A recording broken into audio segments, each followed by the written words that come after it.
السلام علیکم ورحمۃ اللہ وبرکاتہ۔ آج ہم نے یہ باکس آسانیہ ویلفیئر کا اوپن کیا ہے، باکس نمبر 2۔ اس میں سے ہمیں جو پیسے وصول ہوئے ہیں وہ تقریباً 1000 کے قریب ہیں یا 1000 سے زیادہ ہیں، تو وہ بھی گن لیں گے انشاءاللہ۔ تو یہ آسانیہ ویلفیئر میں فنڈ میں جمع ہو جائیں گے، اور فنڈ میں جمع کرنے کے بعد جتنے بھی پیسے جمع ہوں گے ان کا راشن ہی آئے گا اور غریب گھروں میں تقسیم کیا جائے گا انشاءاللہ۔ تو اس کے لیے آپ بھی بڑھ چڑھ کر کوشش کریں فنڈ اکٹھا کرنے میں، کیونکہ ابھی ہم نے ایک گھر سے شروع کیا تھا، ابھی تقریباً ہمارے پاس بڑھتے بڑھتے پچھلے ماہ 9 گھر تھے، پھر 11 ہوئے، پھر 13 ہوئے، اب 14 ہوئے، ابھی 18 ہونے والے ہیں۔ لیکن وہ جو اوپر والے 4 ہیں نا، وہ ابھی ہم نے رجسٹرڈ نہیں کیے کیونکہ ہمارے پاس فنڈ کی کمی ہے۔ تو آپ بھی کوشش کریں فنڈ اکٹھا کرنے کی اور ڈونیٹ بھی کریں۔ اچھا، ایک اور بات کرنی تھی، سردیاں آ گئی ہیں، اگر کسی کے پاس پرانے کپڑے، پرانے شوز وغیرہ کسی نے اگر عطیہ کرنے ہوں، ڈونیٹ کرنے ہوں، تو وہ بھی آسانیہ ویلفیئر کو دے سکتا ہے، کیونکہ ہمارے پاس جو لوگ آتے ہیں ان کے پاس بھی کپڑوں کی کمی ہے، جوتوں کی کمی ہے، بستروں کی کمی ہے۔ جو کچھ بھی آپ لوگ دے سکتے ہیں جو آپ کے یوز میں نہیں ہے، پرانے کپڑے، پرانے جوتے، جیکٹس، اور جو کچھ بھی آپ یعنی جرابیں وغیرہ، جو پرانی ٹوپیاں ہیں، ایسی کوئی چیزیں جو آپ کے پاس استعمال میں نہیں ہیں، پچھلے سردیوں کی ہیں، وہ آسانیہ ویلفیئر کو آپ دے سکتے ہیں۔ ہم یہ آگے ڈونیٹ کر دیں گے، اس کا ثواب بھی آپ کو ہو جائے گا، اجر دنیا میں ملے گا، آخرت میں بھی ملے گا انشاءاللہ۔ تو بات پھر آخر میں آپ سے ریکویسٹ کروں گا کہ فنڈ میں تھوڑا سا اضافہ کریں، ڈونیٹ کریں۔ جو بھی حضرات فنڈ دے رہے ہیں ان سے بھی ریکویسٹ ہے، اور جو نہیں دے رہے ہیں ان سے ریکویسٹ ہے کہ آپ 100 روپے سے شروع کر لیں، 50 روپے سے شروع کر لیں، کوئی بات نہیں۔ ہمارے باکس رکھے ہوئے ہیں مختلف میڈیکل سٹور پر، مختلف دکانوں پر رکھے ہوئے ہیں، جہاں پر آپ کو نظر آئے آسانیہ ویلفیئر کا باکس، آپ اس میں پیسے ڈال سکتے ہیں۔ اگر ہمیں ڈائریکٹلی نہیں دے سکتے، آپ نے کوئی چھوٹی اماؤنٹ ڈالنی ہے چھوٹی اماؤنٹ ڈال دیں، بڑی اماؤنٹ ڈالنی ہے بڑی اماؤنٹ ڈال دیں۔ اگر ہم سے رابطہ کرنا ہے تو ہم سے رابطہ کر لیں۔ کوشش کریں کہ یہ جو منتھ چل رہا ہے نا، اس سے آگے والا منتھ اور یہ منتھ، اس میں ہمیں بہت زیادہ ڈونیشن کی ضرورت ہے، کیونکہ غریب گھروں میں کھانے کے لیے بھی کچھ نہیں ہے اور پہننے کے لیے بھی بڑا ان کے لیے مسئلہ ہے۔ کوئی رضائی، کمبل وغیرہ جو پرانے آپ کے یوز کے ہیں وہ بھی آپ دے سکتے ہیں، ٹھیک ہے نا؟ تو اللہ تعالیٰ آپ کا سب کا حامی و ناصر ہو۔ تو انشاءاللہ ہم اب تھوڑی دیر کے بعد یہ جو ہے نا پیسے اکٹھے وغیرہ کر لیے ہیں، جو بھی جمع ہوں گے، ہم نے آج تقریباً 4 گھروں کا راشن پیک کروانا ہے۔ اس سے پہلے ہم نے تقریباً 8-9 گھروں کا راشن پیک کروا کے دے دیا ہے، تو یہ 4 گھروں کا راشن اب انشاءاللہ پیکنگ ہوگا تو پھر ان کے گھروں میں جائے گا۔ جزاک اللہ، اللہ تعالیٰ آپ کو خوش رکھے، اپنی حفظ و ایمان میں رکھے۔ السلام علیکم۔ کہ کبھی آپ نے اپنی زندگی میں یہ فیل کیا ہے کہ آپ کچھ ایسا عمل کر رہے تھے جو اللہ کو ناپسند تھا، اور پھر پتہ نہیں کچھ ایسا ہوا کہ آپ کے دل میں نفرت آ گئی اس عمل کے حوالے سے، اور آپ اس عمل سے دور ہوتے گئے، یا آپ پہ کوئی ایسا ٹیسٹ اور ٹرائل آ گیا کہ اس ٹیسٹ اور ٹرائل کی وجہ سے آپ نے وہ عمل چھوڑ دیا، آپ سیدھے ہو گئے؟ دیکھیں نا، اللہ کو پتہ ہے ایک بندے کو سیدھا کیسے کرنا ہے۔ اگر ایک بندہ گناہ میں اور وہ دعا کیے جا رہا ہے اللہ سے کہ اللہ مجھے کسی طرح نکال دے اس سے، تو اللہ تعالیٰ اس کو شاید کوئی غم بھیج دے، کوئی ٹیسٹ اور ٹرائل میں ڈال دے، اور وہ بندہ اللہ کے قریب آ جائے۔ حدیث میں آتا ہے، اللہ معاف کرے، کہ جس شخص کی اللہ فکر چھوڑ دیتا ہے نا، جس شخص سے اللہ ناراض ہو جاتا ہے، تو پھر اللہ کے نبی نے کہا کہ پھر اللہ تعالیٰ اس کی وہ بھٹکتا رہے، اور وہ جس وادی میں مرے اللہ کو اس کی کوئی فکر نہیں ہے۔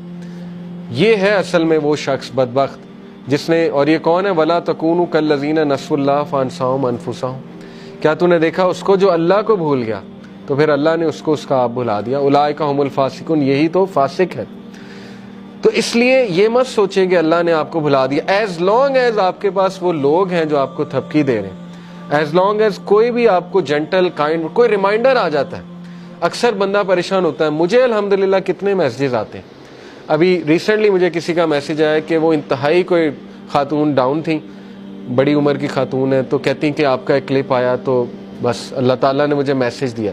تو یہ اللہ دے رہا ہے انہیں، مجھ سے تو اللہ نے اگلوایا، لیکن یہ کہ میسج تو اللہ دے رہا ہے کہ پریشان نہ ہو، اللہ تعالیٰ تمہاری حفاظت کر رہا ہے، اللہ تعالیٰ سنبھال لے گا تمہیں. ٹھیک ہے، تو یہ اللطیف کی امپلیکیشن ہے آپ کی لائف میں. اگر آپ نے اللہ تعالیٰ کا اس نام کی امپلیکیشن فیل کرنی اپنی لائف میں، اور کسی نہ کسی کے تھرو اللہ آپ کو میسج بھیجتا ہے. ٹھیک ہے نا، آپ کو کسی کلاس میں چلے گئے یہ بھی میسج ہے، کوئی ہدایت مل گئی یہ بھی میسج ہے، اللہ کے قریب آ گئے یہ بھی میسج ہے. اگر اللہ کسی کو ناپسند کرتا ہے تو اپنے قریب کیوں لائے گا، مجھے یہ بتائیں. ٹھیک ہے نا، ایک بندہ کہیں اور جا سکتا ہے، کلاس میں آ گیا، دین کا لیکچر سننے آ گیا، کیا یہ نشانی نہیں ہے کہ اللہ اس سے راضی ہے؟ ورنہ تو اللہ تعالیٰ چاہتا اسے کہیں اور لے جاتا، اللہ اس کی کیئر چھوڑ دیتا. تو جو دین کے کاموں میں لگا ہے اس سے کیسے اللہ نفرت کر سکتا؟ آپ سوچیں، جس سے اللہ دین کا کام، چاہے وہ ایک قدم چل کے گیا، چاہے وہ کسی بھی لیول پہ ہے. جب آپ سے پوچھا گیا کہ قیامت کے دن کے بارے میں، قیامت کے مناظر کے بارے میں، تو یہ صحیح بخاری اور صحیح مسلم دونوں میں حدیث آتی ہے. صحیح بخاری کا حدیث نمبر 3171 ہے اور صحیح مسلم کی حدیث نمبر 2860 ہے، جس میں آپ نے یہ بات ارشاد فرمائی کہ قیامت کے دن لوگ جو ہیں وہ بالکل یعنی برہنہ حالت میں آئیں گے، ان کے پاس کوئی لباس نہیں ہوگا، کپڑے نہیں ہوں گے. سیدہ عائشہ رضی اللہ عنہ نے پوچھا کہ یا رسول اللہ، سب لوگ بغیر کپڑوں کے ہوں گے؟ آپ نے فرمایا کہ ہاں ایسا ہی ہے. تو انہوں نے فرمایا کہ کیا لوگ ایک دوسرے کی طرف دیکھیں گے نہیں؟ تو آپ نے فرمایا نہیں، وہ دن کی شدت اتنی زیادہ ہوگی کہ لوگوں کو صرف اپنی فکر ہوگی. اور آپ کو پتہ ہے کہ جب لوگ سب سے پہلے جس کو لباس پہنایا جائے گا وہ کون ہوگا؟ وہ ابراہیم علیہ السلام ہوگا. نبی کریم صلی اللہ علیہ وسلم نے فرمایا کہ وہ ابراہیم علیہ السلام ہوگا. اب آپ ابلیس کا ایک دیکھیں رویہ کہ وہ اپنے آپ کو بہتر سمجھتا ہے، اور نبی کریم صلی اللہ علیہ وسلم جو ہے وہ اس میں کوئی ایسی بات محسوس نہیں کرتے کہ وہ بتا رہے کہ ڈیفرنٹ چیزوں میں جو انبیاء تھے ان کی جو اسپیشلٹیز تھیں وہ بڑے آرام سے بیان فرما رہے ہیں. لیکن سب سے امپورٹنٹ بات یہاں نوٹ کرنے والی یہ بھی ہے کہ آپ دیکھیں کہ جب انسان دنیا سے رخصت ہوتا ہے تو دراصل اس کے پاس کچھ بھی نہیں ہوتا. جس طرح سے وہ پیدا ہوا تھا، بغیر کپڑوں کے، بغیر کسی مال و متاع کے، بالکل اسی طرح سے وہ اٹھایا بھی جا رہا ہے. تو چاہے وہ جیف بیسوس ہو، یا وہ ایلون مسک ہو، یا وہ بل گیٹس ہو، یا وہ مارک زکربرگ ہو، یا دنیا کا کوئی شخص ہو، وہ اپنے ساتھ قبر میں کچھ بھی نہیں لے کے جا رہا. ایک روپیہ، ایک ڈالر ساتھ لے کے نہیں جا رہا. جو کچھ انسان نے دنیا میں کمایا ہے وہ سب کا سب یہیں پہ رہ جائے گا. نبی کریم صلی اللہ علیہ وسلم نے فرمایا کہ ایک انسان جب فوت ہوتا ہے تو 3 چیزیں اس کے ساتھ قبرستان جاتی ہیں، یعنی 3 چیزیں اس کے جنازے کو فالو کرتی ہیں، اور ان میں سے 2 چیزیں واپس آ جاتی ہیں، ایک بس اس کے ساتھ جاتی ہے. اس کی فیملی، اس کا مال اور اس کے اعمال. اس کا مال اور فیملی تو واپس چلے جاتے ہیں، وہ تو اس کے ساتھ قبر میں نہیں جاتے. نہ اس کی فیملی قبر میں اترتی ہے اس کے ساتھ، نہ اس کا مال اس کے ساتھ قبر میں اتر جاتا ہے، لیکن اس کے اعمال اس کے ساتھ قبر میں ضرور جاتے ہیں. آپ ذرا سوچئے تھوڑی دیر کے لیے کہ جب انسان دنیا سے فوت ہو جاتا ہے، اپنے بارے میں سوچئے، میں اپنے بارے میں سوچوں کہ جب ہمیں موت آئے گی، کیونکہ مرنا تو ہر انسان نے، کل نفس ذائقۃ الموت، ہر انسان نے مرنا. امیجن کریں جب میں قبر میں ہوں گا، جب آپ قبر میں ہوں گے، اور جب ہمارے فیملی ممبرز ہمیں دفنا دیں گے، ہمارے اوپر مٹی ڈال دیں گے اور ہم سے دور چلے جائیں گے، تو بس قبر میں پھر ہم ہی ہوں گے اور ہمارے اعمال ہوں گے اور کچھ بھی نہیں ہوگا. پھر 2 فرشتے قبر میں داخل ہوں گے، منکر اور نکیر، جو سوال پوچھیں گے، من ربوں کا، بتا تیرا رب کون تھا؟ ماں دینوں کا، بتا تیرا دین کیا تھا؟ من نبیوں کا، بتا تیرا نبی کون تھا؟ سب سے پہلے تو یہ بتا تو کس رب کی عبادت کیا کرتا تھا؟ کیا وہ اللہ سبحانہ تعالیٰ کی ذات تھی، یا تو نے اپنے نفس کو خدا بنایا ہوا تھا، یا تو اپنے مال کی پوجا کرتا تھا، یا تو نے کسی اور خدا کو اپنا سب کچھ سمجھا ہوا تھا؟ یہ بتا تیرا دین کیا تھا، یہ بتا تیرا وے آف لائف کیا تھا. کیا وہ اسلام تھا؟ کیا تو نام کا مسلمان تھا اور کام کا کچھ اور تھا؟ کیا تو کہنے کو مسلمان تھا لیکن تیرا وے آف لائف بالکل ڈیفرنٹ تھا؟ بتا تو صحیح تیرا دین کیا تھا، تیرا وے آف لائف کیا تھا؟ کیا تیرا وے آف لائف قرآن و سنت کے مطابق تھا یا کیا اس سے مختلف تھا؟ اور پھر پوچھا جائے گا من نبیوں کا، بتا تیرا نبی کون تھا، کس کو تو نے اپنا رول ماڈل بنایا تھا؟ جب اللہ سبحانہ تعالیٰ نے قرآن مجید میں ارشاد فرما دیا لقد کان لکم فی رسول اللہ اسوۃ حسنہ، کہ یقیناً ہم نے نبی کریم صلی اللہ علیہ وسلم کو بیسٹ ایگزامپل بنا کر بھیجا، تو تو یہ بتا تو نے کس کو رول ماڈل بنایا ہوا تھا؟ تیرا رول ماڈل کوئی ایکٹر تھا, کوئی ایکٹریس تھی, کوئی سنگر تھا, کوئی میوزیشین تھا, کوئی ڈانسر تھا, کون تھا تیرا رول ماڈل؟ تو نے کس کو اپنا رول ماڈل بنایا؟ نبی کریم صلی اللہ علیہ وسلم کو, ایمان والوں کو, یا کسی ایسے شخص کو جو اللہ تعالیٰ کی نافرمانیوں میں مصروف تھا؟ My dear brothers and sisters, یہ وہ سوال ہیں جو ہم سب سے پوچھے جائیں گے, اور مسئلہ یہ کہ ان سوالوں کا جواب آپ رٹا نہیں لگا سکتے, آپ ان کو زبانی یاد نہیں کر سکتے.